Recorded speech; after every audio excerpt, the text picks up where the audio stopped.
Hello दोस्तों, स्वागत है आप सबका आपके अपने केयर्स स्टडी चैनल पर। तो हमने कल तक देखा था वैद्युत द्विध्रुव का आघूर्तक हमने हुआ था कल तक। तो आज हम देखेंगे कि वैद्युत द्विध्रुव के कारण वैद्युत क्षेत्र की तीव्रता। देखिए, वैद्युत द्विध्रुव के कारण वैद्युत क्षेत्र की तीव्रता क्यों होती है? क्योंकि वैद्युत द्विध्रुव क्या है? आवेशों का संयोजन है, दो आवेशों का संयोजन है, जिसमें दोनों आवेश का क्या होता है? परिमाण समान होता है और प्रकृति क्या होता है? अलग अलग होता है। तो जैसे मान लीजिए एक माइनस आवेश है और एक प्लस क्यू आवेश है, तो इसके कारण हमको क्योंकि देखो, वैद्युत क्षेत्र की तीव्रता क्यों होती है? किसी एक आवेश के कारण ही होती है। आपने कल एक हेडिंग देखा था ना कि आवेश के कारण वैद्युत क्षेत्र की तीव्रता, और किसी आवेश क्यू के कारण जो वैद्युत क्षेत्र की तीव्रता आती है वो कितने के बराबर आती है? किसी आवेश के कारण, किसी आवेश Q के कारण वैद्युत क्षेत्र की तीव्रता कितना होता है? कि Q अपान R स्क्वायर। यदि इस Q आवेश से R दूरी पर वैद्युत क्षेत्र की तीव्रता कितना होता है? KQ अपान R स्क्वायर। तो हमने कल यहां तक ये बात देखा था।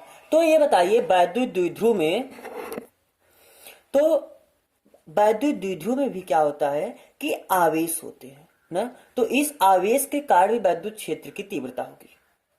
आवेश है तो आवेश के कारण वैद्युत क्षेत्र की तीव्रता होगी। अब इसमें बस ये बात है कि इसमें दो दो आवेश है, तो इस आवेश के कारण भी वैद्युत क्षेत्र की तीव्रता होगी और इस आवेश के कारण भी वैद्युत क्षेत्र की तीव्रता होगी। तो आइए अब हम देखते हैं, इसमें दो कंडीशन होता है। एक तो इस आवेश के अच्छी स्थिति पर, मतलब वैद्युत द्विध्रुव के अच्छी स्थिति पर, और दूसरा होता है निरक्षीय स्थिति पर। सबसे पहले आइए समझते हैं अच्छी और निरक्षीय क्या होता है ना। देखिए, अक्ष का मतलब, अच्छी स्थिति मतलब इसी के अक्ष पे, जैसे इसका अक्ष क्या है? ये इससे होकर जाने वाला जो एक लाइन होगा, सीधा लाइन, उस पे किसी बिंदु पर, कोई भी बिंदु उसके अक्ष पर होगा। मान लीजिए ये बिंदु क्या है? इस द्विध्रुव के अक्ष पर है। ये बिंदु कहां पर है? इस द्विध्रुव के अक्ष पर है। ये बिंदु कहां पर है? इस द्विध्रुव के अक्ष पर। मतलब उस द्विध्रुव से होकर जाने वाली लाइन पर जितने सारे कोई भी बिंदु हो, वो सभी बिंदु क्या है? इसके अच्छी स्थिति पर। अच्छा, इसका निरक्षीय स्थिति क्या है? देखिए, जैसे आप जानते हैं ना कि ये क्या है? ये एक्स एक्सिस है और ये क्या होता है? वाई एक्सिस होता है। तो किसी अक्ष के लंबवत जो अक्ष होता है उसको बोला जाता है उसका निरक्ष। जैसे वाई क्या है? एक्स का निरक्ष, या एक्स क्या है? वाई का निरक्ष। तो किसी अक्ष के लंबवत वाला जो अक्ष होता है उसको बोला जाता है निरक्ष। तो ये वैद्युत द्विध्रुव हो गया। अब मान लीजिए कि इस अक्ष पर, जैसे इसको अगर आप एक्स एक्सिस मान रहे हैं या वैद्युत द्विध्रुव का ये अक्ष है, तो इसके लंबवत क्या ये होगा कि नहीं होगा? तो इस लाइन पर कोई भी बिंदु ले लीजिए, ये सारे बिंदु क्या है? इस द्विध्रुव के निरक्ष पर हैं। तो आपको क्या अच्छी स्थिति, अक्ष और निरक्ष का मतलब समझ में आया ना? तो अब आइए पहले हम देखते हैं कि अगर कोई बिंदु अक्ष पर हो, अगर कोई बिंदु क्या हो? अक्ष पर हो, तो हमारा पहले तो हेडिंग क्या है? वैद्युत द्विध्रुव के कारण वैद्युत क्षेत्र की तीव्रता। अब हमारा नेक्स्ट हेडिंग है पहला, इसमें भी जैसे इसमें फर्स्ट है अक्षीय स्थिति पर, अक्षीय स्थिति पर। ठीक है, आइए देखते हैं। तो मान लीजिए कि जैसे इसमें लिखने के लिए जो आपका है, मान लीजिए कि एक माइनस क्यू आवेश है, एक प्लस क्यू आवेश है, और इससे मिलकर ये क्या हो गया? एक द्विध्रुव हो गया। तो इस मान लीजिए कि बिंदु ए पर माइनस क्यू वाला आवेश है, बिंदु बी पर प्लस क्यू वाला आवेश है। अच्छा, इस पूरे के बीच की दूरी आप 2a 2l कुछ भी मान सकते हैं, 2d कुछ भी मान लीजिए। इन दोनों आवेशों के बीच का दूरी कितना है? 2a है।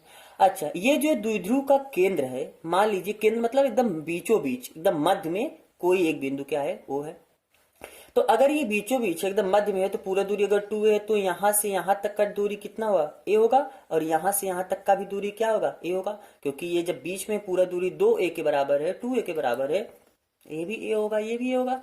अब इसके केंद्र से, हमारा जो द्विध्रुव है, द्विध्रुव के केंद्र से मान लीजिए कि r मीटर दूरी पर कोई एक बिंदु, यहां पर इसके अक्ष पर कोई एक, मान लीजिए अक्ष पर कोई बिंदु क्या है? P है। इसके अक्ष पर कोई बिंदु P है। क्या कह रहे हैं कि इस द्विध्रुव के अक्ष पर द्विध्रुव के केंद्र O से कोई बिंदु P है, और जिस इस केंद्र से और उस बिंदु के बीच की दूरी कितना है? r मीटर है। तो हमको इसी, क्योंकि ये बिंदु इसके अक्ष पर है, इसी अक्ष पर हमको वैद्युत क्षेत्र की तीव्रता की गणना करनी है। अच्छा, सबसे पहले जब हम बात करते हैं कि Q आवेश के कारण वैद्युत क्षेत्र की तीव्रता, तो Q आवेश के कारण वैद्युत क्षेत्र की तीव्रता कितना होता है? K Q upon r square. इसका मतलब हमको Q भी चाहिए, R चाहिए, मतलब दूरी भी चाहिए। तो ये बताइए, और दूरी ये कैसा दूरी होता है? उस Q आवेश से जिस बिंदु पर हमको वैद्युत क्षेत्र की तीव्रता चाहिए। ये R क्या है? अगर किसी बिंदु ये मान लीजिए Q आवेश है, इसके कारण R दूरी पर हमको मान लीजिए बिंदु कोई भी है, यहां पर वैद्युत क्षेत्र का अगर तीव्रता चाहिए तो इसी का तो फार्मूला होता है KQ upon r square. KQ upon r square क्या है? इस Q आवेश कारण R दूरी पर वैद्युत क्षेत्र की तीव्रता। मतलब हमको ये R क्या होता है? जिस आवेश के कारण जिस बिंदु पर वैद्युत क्षेत्र की तीव्रता चाहिए, उस आवेश से उस बिंदु के बीच की दूरी। तो हमको इस बिंदु पर वैद्युत क्षेत्र की तीव्रता चाहिए, इसका मतलब हमको इस आवेश से यहां के बीच की दूरी चाहिए। देखिए, यहां से यहां तक का दूरी, पूरा दूरी कितना है? क्या ये पूरा दूरी R है? अगर हम ये A वाला दूरी, इतना दूरी हट, पूरे R में से इतना दूरी हम निकाल दें तो क्या ये दूरी बचेगा? मतलब ये दूरी कितना आएगा? R माइनस A, क्योंकि ये इतना पूरा दूरी R है। देखिए, इतना पूरा दूरी R है। अगर इसमें से हम A वाला दूरी हट निकाल दें, R माइनस A कर दें, तो ये वाला दूरी बच जाएगा। अच्छा, इस आवेश से इस बिंदु के बीच की दूरी कितना होगा? देखिए, यहां तक तो पूरा दूरी R है और इतना दूरी A, मतलब इस R में हम अगर A और ऐड कर दें और जोड़ दें तो क्या ये पूरा दूरी मिल जाएगा? मतलब इस आवेश से इस बिंदु के बीच की दूरी कितना हो जाएगा? R plus A। आपको ये बात समझ में आ रहा है? R माइनस A क्या है? R प्लस A क्या है? R माइनस A क्या है? इस प्लस आवेश से इस बिंदु के बीच की दूरी। R प्लस A क्या है? इस माइनस आवेश से इस बिंदु के बीच की दूरी। तो अब आप बताइए, जो बिंदु B पर प्लस Q आवेश रखा गया, आप ऐसे लिख सकते हैं, बिंदु B पर रखे प्लस Q आवेश के कारण, प्लस Q आवेश के कारण बिंदु P पर वैद्युत क्षेत्र की तीव्रता। ये बताइए, क्या हमने यहां पर लिखा कि इस बिंदु B पर जो प्लस Q आवेश रखा है, इसके कारण इस P बिंदु पर वैद्युत क्षेत्र की तीव्रता, मान लीजिए प्लस के कारण है तो इसको हम नाम दे दे रहे हैं E प्लस, मतलब प्लस वाले आवेश के कारण वैद्युत क्षेत्र की तीव्रता। और कितना हो जाएगा? K Q upon r square. लेकिन R की जगह कितना लिखेंगे? R माइनस A का whole square. R minus A का होल स्क्वायर क्यों? क्योंकि ये इस आवेश से इस बिंदु के बीच की दूरी कितना है? R minus A। अच्छा, अब इस माइनस आवेश के कारण इस बिंदु पर तीव्रता निकालिए। तो बिंदु ऐसे आप लिख सकते हैं कि बिंदु A पर रखे, बिंदु A पर रखे, लेकिन बिंदु ए पर कैसा आवेश रखा गया है? माइनस Q ना। बिंदु ए पर कैसा आवेश है? Minus Q। तो बिंदु ए पर रखे माइनस Q आवेश के कारण बिंदु P पर वैद्युत क्षेत्र की तीव्रता, और इसको हम क्या नाम दे दे रहे हैं? E minus. ये किसके बराबर हो जाएगा? K Q अपान, अब इसके बीच की दूरी कितना है? R प्लस A का होल स्क्वायर। अच्छा, आप कहेंगे कि यहां पर माइनस आवेश है तो मैं अब माइनस लिख दीजिए। यस, आप लिख सकते हैं, माइनस आवेश लिखिए। तो ये कितना जाएगा? Minus KQ upon R plus A का होल स्क्वायर। लेकिन आप ये बात बताइए, देखिए, ये माइनस आवेश बस ये बता रहा है, हमने आपको कल क्या बताया था कि अगर धनात्मक आवेश रहेगा तो धनात्मक आवेश से वैद्युत क्षेत्र किधर रहेगा? दूर की तरफ। मतलब प्लस हमको इस बिंदु पर चाहिए विद्युत क्षेत्र की तीव्रता इस आवेश के कारण, तो इस आवेश के कारण इस बिंदु पर वैद्युत क्षेत्र की तीव्रता दूर की ओर होगा, प्लस से बाहर की ओर होता। इसका दिशा हम, ये जो वैद्युत क्षेत्र है इसका दिशा किधर है? B से P की ओर ना, B से P की ओर। अच्छा, लेकिन ये जो माइनस के कारण आवेश है, हमने कल बताया था कि माइनस आवेश के कारण ऋणात्मक आवेश की तरफ होता है वैद्युत क्षेत्र की दिशा। मतलब इसके कारण यहां पर वैद्युत क्षेत्र की दिशा तो इधर होगी, लेकिन इसके कारण वैद्युत क्षेत्र की दिशा किधर होगी? उसके तरफ होगी, माइनस आवेश की तरफ। कल हमने बताया था ना, तो किधर होगी? इधर। मतलब B से P की ओर। ये तो B से P की ओर है, लेकिन इसके कारण जो होगा P से B की ओर होगा, P से B की ओर। अब ये बताइए, हमने कल बताया था कि ये वैद्युत क्षेत्र की तीव्रता है, यह वैद्युत क्षेत्र जो है एक ऐसी राशि है, सदिश राशि है।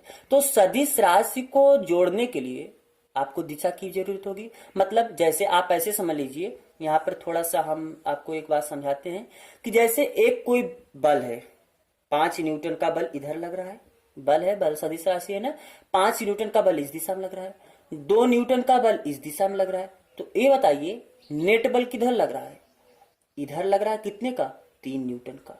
अगर 5 न्यूटन का कोई एक बल इधर लगा रहा है, 2 न्यूटन का कोई एक बल इधर लगा रहा है, तो नेट बल किधर लगेगा? इस दिशा में। और कितने का? 3 न्यूटन का। क्यों? 5 में से हमने 2 घटा दिया। मतलब सदिश राशियों को जब आप जोड़ते हैं तो जिधर ज्यादा रहेगा जिस दिशा में, उधर ही नेट आएगा। और नेट कितना आएगा? ज्यादा वाले में से कम वाला घटा दीजिए। तो ये बताइए के क्यू अपान आर माइनस, हम एक थोड़ा इसको और आपको समझाएं। अगर यहाँ पर 1 मिनट रुके, देखिए एक बल इधर लग रहा है, देखिए एक बल इस दिशा में लग रहा है, इस दिशा में, और एक सॉरी ये बल नहीं, एक वैद्युत क्षेत्र की तीव्रता एक इधर है और वैद्युत क्षेत्र की तीव्रता एक इधर है। प्लस के कारण उधर की दिशा है, माइनस, और ये जो माइनस आवेश है इसके कारण इधर दिशा है। इसका मतलब प्लस के कारण और इस दिशा में कितना है? प्लस के कारण कितना है? के Q upon R minus A का होल स्क्वायर। ये तो इस दिशा में है, और इस दिशा में कितना है? के Q upon R plus A का होल स्क्वायर। अब कहोगे ये माइनस का मतलब क्या है? ये माइनस का मतलब ये है कि अगर इधर आप प्लस मान रहे हो तो माइनस वाला उसके विपरीत दिशा में होगा। माइनस का मतलब विपरीत दिशा में। जैसे आप जानते हैं ना कि एक्स एक्सिस में अगर +2 तो इसका मतलब इस एक्स एक्सिस में, -2 का मतलब इधर। तो वही है, प्लस का मतलब इस दिशा में है और माइनस का मतलब उसके विपरीत दिशा में। तो ये बताइए अब जो बड़ा होगा दोनों का दिशा अलग अलग है। जैसे हमने बताया था कि ये जो बल है एक का दिशा इधर है, एक का दिशा इधर है, दोनों का बल का दिशा अलग अलग है। तो इसमें एक बल तो इस दिशा में लग रहा है, दूसरा बल इस दिशा में लग रहा है, तो नेट बल किधर लगेगा? जिधर ज्यादा होगा उधर नेट होगा। और कितना नेट आएगा? ज्यादा वाले में से कम वाला घटाने पर। तो ये बताइए अब ये बड़ा है कि ये बड़ा है, कैसे हम पता करें? अंश तो दोनों का बराबर है। हर बताएगा कि कौन बड़ा है, ये वाला बड़ा है या ये वाला बड़ा है। तो अंश मतलब हर जिसका बड़ा होता है वो पूरा छोटा। जैसे आप देखिए कि अगर मान लीजिए ये 4 है और ये भी, या ऐसे मान लीजिए ये 6 है और ये भी 6 है, ठीक है। अंश दोनों का हम बराबर रख रहे हैं, ये भी 6 अंश और ये भी अंश 6, मतलब दोनों का अंश तो बराबर है।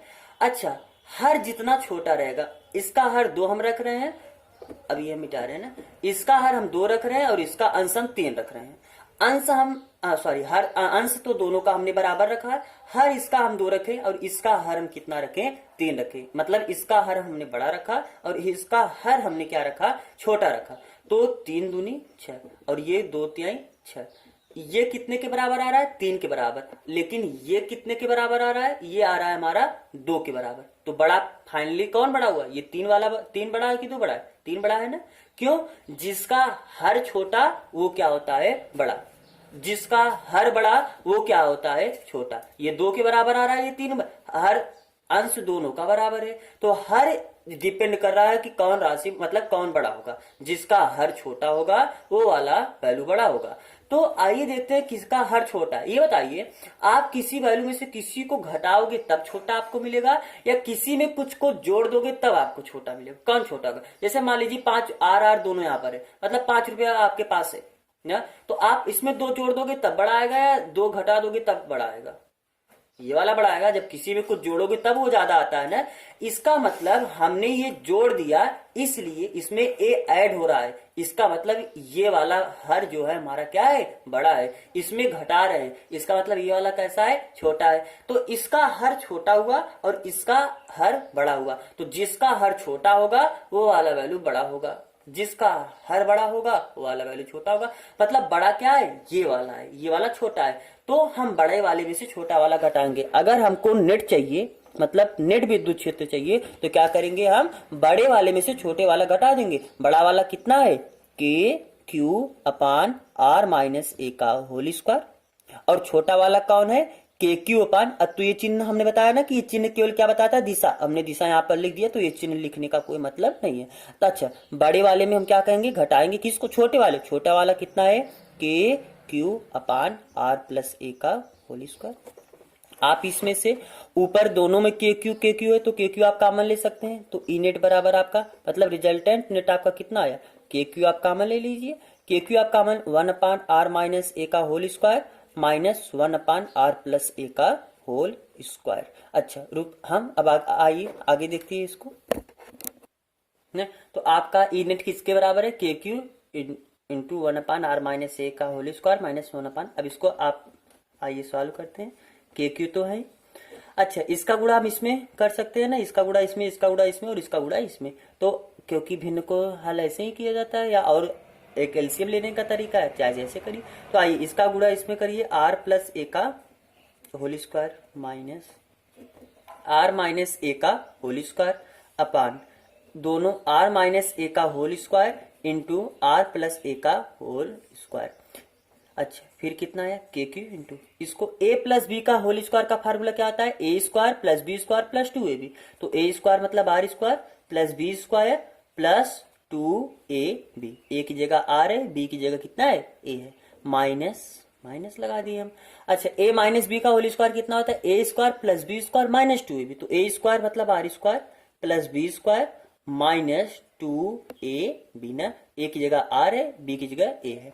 अच्छा नीचे आइए, नीचे भी देखिए हम इसको ऐसे लिख सकते हैं ना, आर माइनस से, क्योंकि आर माइनस ए का होल स्क्वायर है तो हम 2 बार लिख सकते हैं। और इसमें क्या है, आर प्लस ए, हम इसको भी 2 बार ऐसे लिख सकते हैं ना।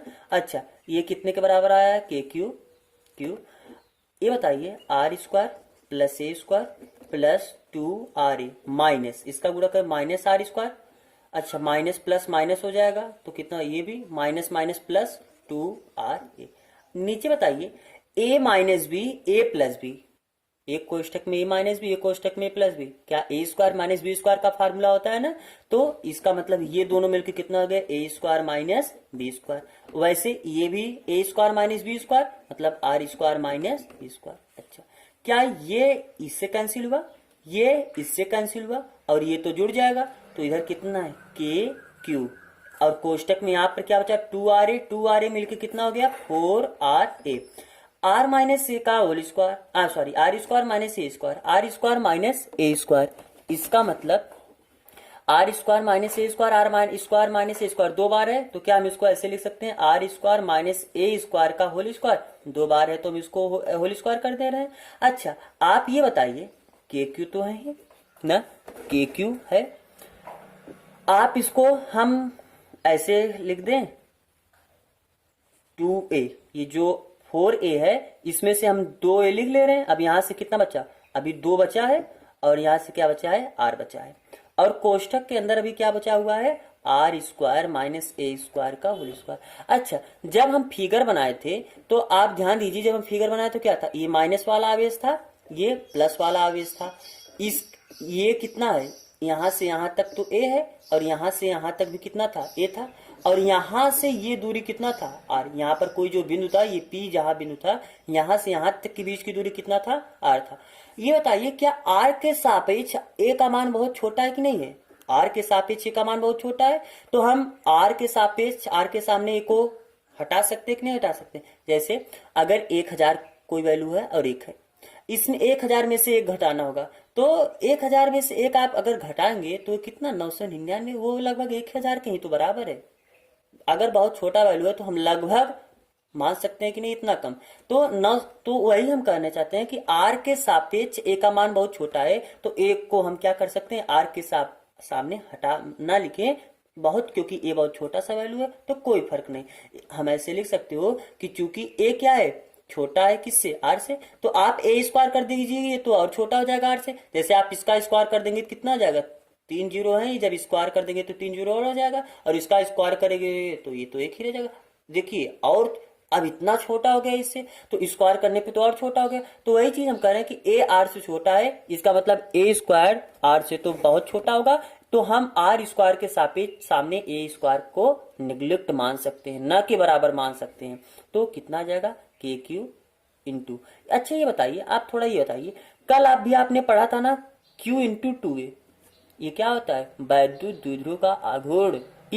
यही तो कल हुआ था कि वैद्युत द्विध्रुव प्रयुक्त आवेश एवं उनके बीच की दूरी के गुणनफल को ही क्या कहते हैं, वैद्युत द्विध्रुव का आघूर्ण, जिसको हम किससे डिनोट करते थे, किससे प्रदर्शित करते थे, P से। मतलब इसकी जगह हम कितना लिख सकते हैं, P। ना। अच्छा, और ऊपर कितना बचा है, अभी 2r बचा है।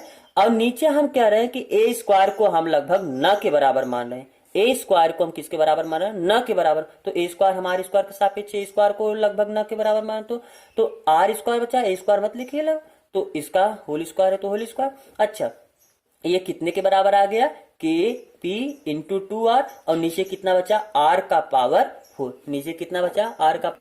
अब क्या, अब एक आर से कैंसिल हो सकता है, तो यहाँ पर 3 बचा, तो बचा कि आर का पावर 3 बच जाएगा। तो हम फाइनली क्या लिख सकते हैं कि ये बताइए, ई नेट, यही तो हम निकाल रहे हैं, ई नेट बराबर कितना हुआ, 2 के पी, और आर से कैंसिल होगा तो नीचे कितना बचा, आर का पावर 3 ना। नीचे कितना बचा, आर का पावर 3। तो ई नेट कितने के बराबर आ गया, 2 kp अपान आर का पावर 3। ये क्या हुआ, एक वैद्युत द्विध्रुव के अच्छी स्थिति पर वैद्युत क्षेत्र की तीव्रता। मतलब आइए इसको हम थोड़ा एक बार फिर समझते हैं कि एक माइनस क्यू का आवेश है, एक प्लस क्यू का आवेश है, ये एक वैद्युत द्विध्रुव हो गया, और इसके बीच की दूरी कितना है, 2। इसके बीच की दूरी कितना है, 2a। इसके बीच की दूरी कितना है, 2a। अगर इसके केंद्र से r मीटर की दूरी पर कोई बिंदु P है जहां पर हमको वैद्युत क्षेत्र की तीव्रता निकालना है, तो हम क्या करेंगे, ये k क्या है, आप तो अभी कल बताए थे ना, इसके पहले कूलाम के नियम में k का वैल्यू कितना होता है, 9 × 10⁻9। p क्या हुआ, q इंटू 2a। q आपको वैद्युत द्विध्रुव में दिया है, और 2a ये तो वैल्यू आपको दी, ये इसके बीच की दूरी 2a हो गया। अच्छा, r क्या है, इसके मध्य बिंदु से, अर्थात इसके सेंटर से, इसके केंद्र से जिस बिंदु पर, अच्छी स्थिति पर जिस बिंदु पर निकालना है उसके बीच की दूरी, मतलब इस बिंदु से इस बिंदु के बीच की दूरी। ठीक है, तो आज अच्छी स्थिति हो गया। अब कल के वीडियो में हम देखेंगे अच्छी स्थिति। तो आज के लिए बस इतना ही। ठीक है, अगर आपको हमारा वीडियो अच्छा लगा तो लाइक शेयर सब्सक्राइब कमेंट